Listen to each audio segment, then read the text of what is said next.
Everyone, the Apple Watch Series 9 has just officially came out, so I want to break down some of my favorite tricks and or tips that you should definitely consider when you're buying something like the Apple Watch Series 9. Now, the very first thing I would recommend every single person to do is to literally go through and update your Apple Watch as soon as you buy it.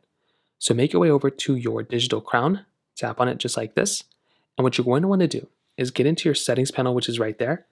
And from here, you want to go and tap on General, just usually at the very top right there. Click on Software Update, and you want to update your Apple Watch. Now, why do I want you to update your Apple Watch? There's probably already so many bug fixes and improvements that you probably already have within your Apple Watch. And if you don't have automatic updates turned on, you might as well go ahead and come here, manually update your Apple Watch, because there might already be some issues and things that are already fixed. And you might as well go ahead and tap into it and get into a newer update. Because if you're still on like version 1 of the software, even when you're owning an Apple Watch for a couple weeks or months, it would just make a lot more sense to go ahead and just update your Apple Watch. So go ahead and do that. That's like the number one thing I'd recommend doing. Now, we also have that double tap feature coming into our Apple Watches very soon. So if you haven't already, if you're watching this weeks and months later, then it's already there. But if not, then keep your Apple Watch up to date because that feature is going to be coming up. But it also brings me to another double tap feature. Within our settings application, if you actually scroll down into accessibility, which is right over here. So if you get into accessibility, and then if you go and basically scroll down until you see a little option that says quick actions right there. If you actually tap on quick actions, if you actually enable this, if you go ahead and actually basically do a double pinch with your fingers right here, it'll actually perform a certain action. So it's actually pretty cool. If you click try it out, you can actually do a double pinch and you can kind of get an idea of what it is. Now this, you might not want to turn this on if you have the double pinch thing or double touch thing, enabled on the other newer update that's going to be coming out. But regardless, it's still a really nice thing that we have. And it's another thing I'd recommend doing as well. Now, on your Apple Watch, you can just, touch the digital crown to come back home. But within our watch faces, it's a little bit of a different process of actually going through and changing them. I don't know why we can't change them like this, but if you want to, which you can, is you can hold down on your Apple Watch face like this, and you can completely change out your Apple Watch face. So what you can do here is if you want, you can go ahead and slide over, and you can slide over to the right, and you can basically click on this plus button right here to essentially go ahead and basically add a new watch face. So you can tap on the little watch face, little like add button right there, and you'll come into this specific panel. Now what you can do here is you can basically find a different watch face if you want to. So let's say I really like this watch face. Well, what I can do is I can tap add right there, and I've just now added the specific watch face over. So now what I can do is I can click here and I can go and change the colors. I can change the way it looks. I mean, look at that. Look how literally that's such a nice little thing that they've done. You can swipe to the side and you can change your widgets, and you can go and change the accent colors and all these other things too. And whenever you're done, you can tap on the digital crown and you can tap into your Apple Watch, and now you have a new watch face. Now, another thing I'd recommend doing though is going through, holding down on your watch face, whichever watch face you have, and clicking the edit button right here, and you can come back into that edit panel. So even if you don't want to add a new watch face, you can still edit the original watch face just by coming into here. And that's another option that you basically have here. And I'd probably recommend, like I said before, some people to do this because you can get a lot of new widgets and it's a pretty cool thing. Now within watchOS 10, getting into the control center is a little bit of a different process. So I'd recommend doing is tapping into your side button right here. So in your Series 9, if you tap on that side button right there, you'll basically come into your control center. Before, you could swipe up from the bottom. That's no longer the case. So within your control center, you can change a lot of different things, enable your flashlight, the walkie-talkie mode, disable Wi-Fi, all these other things, even check your battery life.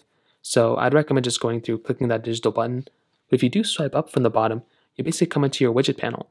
So these are all the widgets that you have inside of your Apple Watch.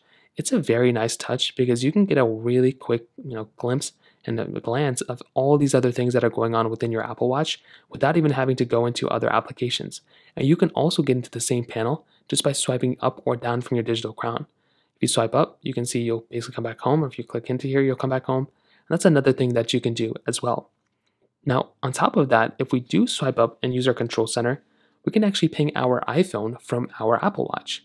So if you're away from your Apple Watch, like you're super far and you don't know where it is or you're trying to find it, you can tap on this little button right here and it's going to start ringing your Apple Watch. It's very loud, so keep that in mind.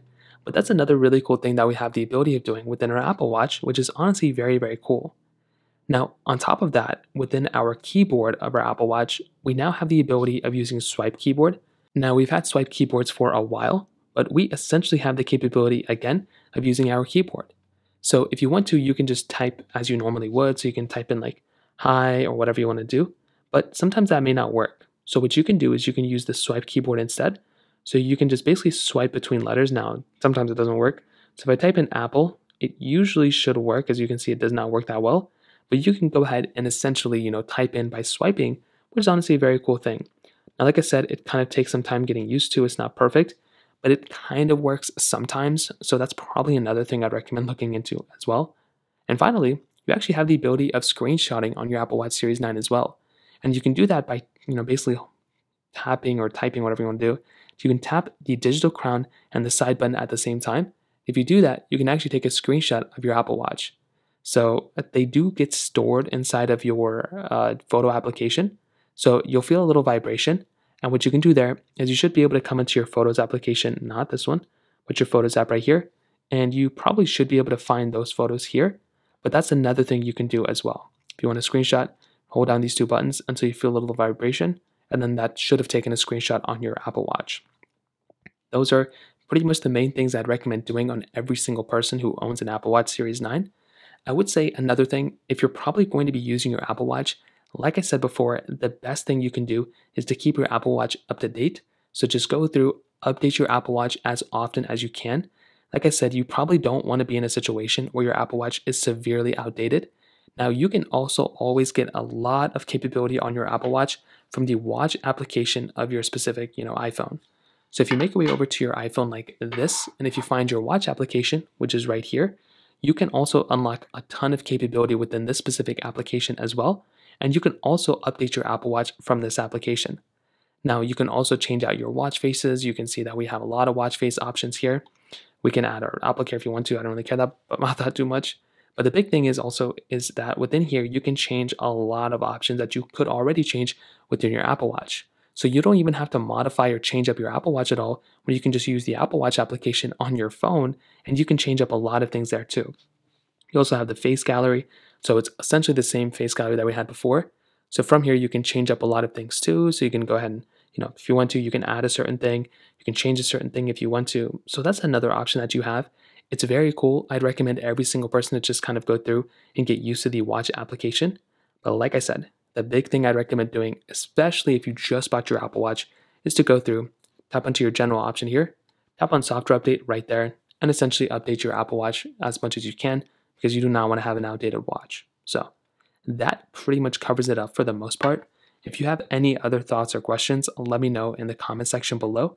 Hit the like button, that would mean so much, but definitely hit that subscribe button. More importantly than everything else, I love every single one of you guys. Hopefully I'll catch you guys in the next video. Peace out till then.